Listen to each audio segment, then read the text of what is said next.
If the landlord wants to collect superior rent, then they probably don't want a laundromat in that case either. But if there's somewhere in the middle where we meet where they say, well, you know what? I can collect appropriate rent for a laundromat. If we have a good laundromat that's ready to retool every 7 years or so, then we do want to do that, because the alternative is what they're doing, which is nothing. It's just sitting empty with the roll down shutters down.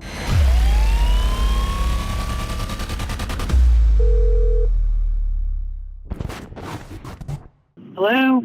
Debbie. Yeah. Debbie, my name's Danny. I'm looking at some commercial space. I would love to rent it from you. Okay. Interested in becoming a tenant. And what type of business do you have? I'm in the laundry business. I do coin laundromats. Been doing it 20 years. All those years I worked those cow towns, I was only ever mixed up in one shooting. Just one. But a man lost his life and I took it. You don't know how that feels, Morgan.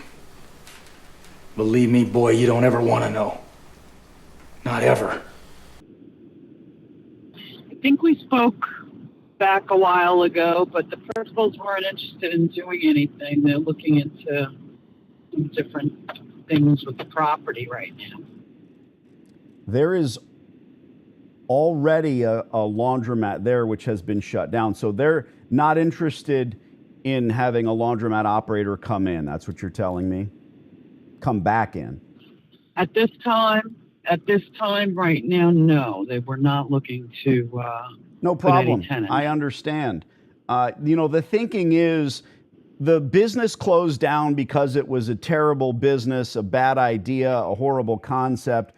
I'm not going to dispute that, but it's because the operator never retooled, never did it right. Like any business, there's good, bad, indifferent. If you don't retool the laundromat every so often, it's going to fall apart. It's going to become decrepit. If you have horrible food, you're not going to have a good restaurant. That being said, I'm not trying to talk anybody into or out of anything. If the landlord wants to collect superior rent, then they probably don't want a laundromat in that case either. But if there's somewhere in the middle where we meet where they say, well, you know what?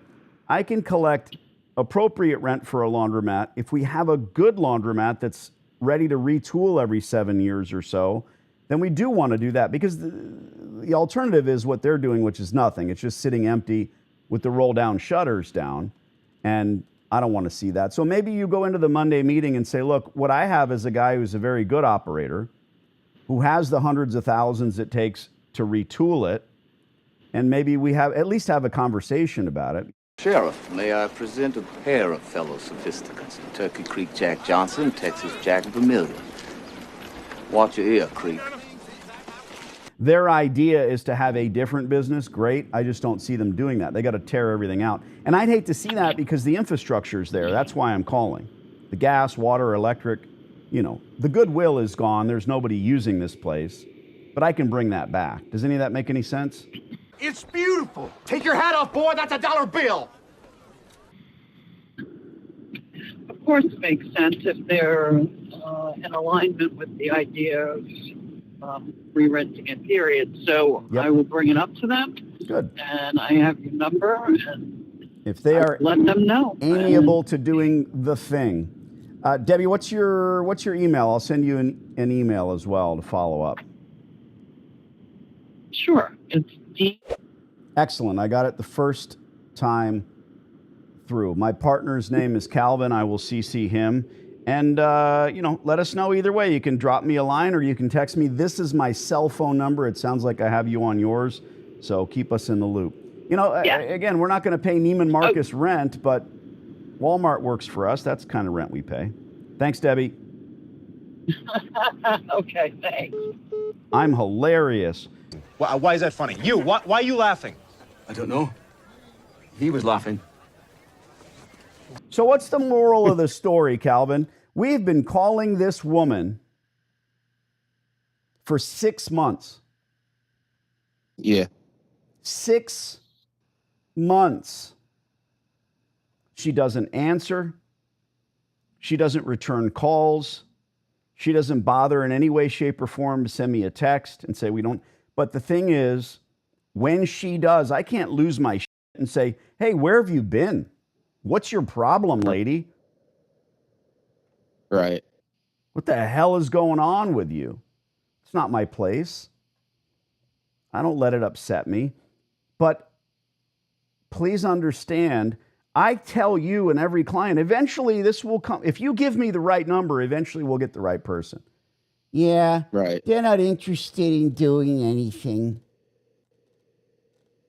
That's crazy because it's been sitting empty for a while now. Because they have a bad taste in their mouth from every laundromat operator they ever dealt with. And that's why all I have is 4, 5, 6 minutes to convey to her that it is a professional business and there are individuals that are very good at it, who are well-spoken, eloquent, intelligent, and can run a good business. And now that we got her on the phone, it's my job to convey that, which I believe I did, and I will send her an email and I will CC you. Set your calendar for 3 months and we'll follow up. Okay. Thanks, buddy. Do you want me to put anything else in the notes, or it's just convey what was said and also what you think about it? Sure.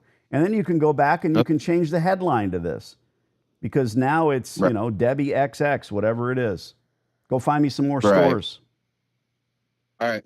Ciao. Good luck. Good luck. There is a moral to this story. What we do is not the norm. And I don't blame, well, I do. I blame Debbie for not answering the telephone forever. I do. I blame her. Pick up the phone.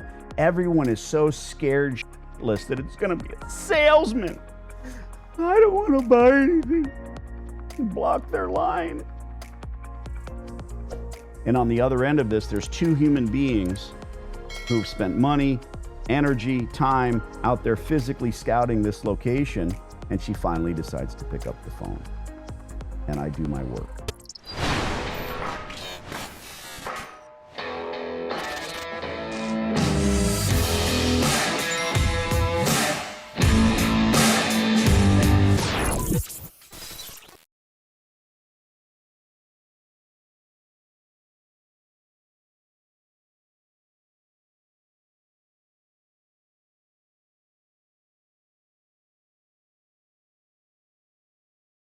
I'm pretty sure this hot water heater's got a few more good years left in it.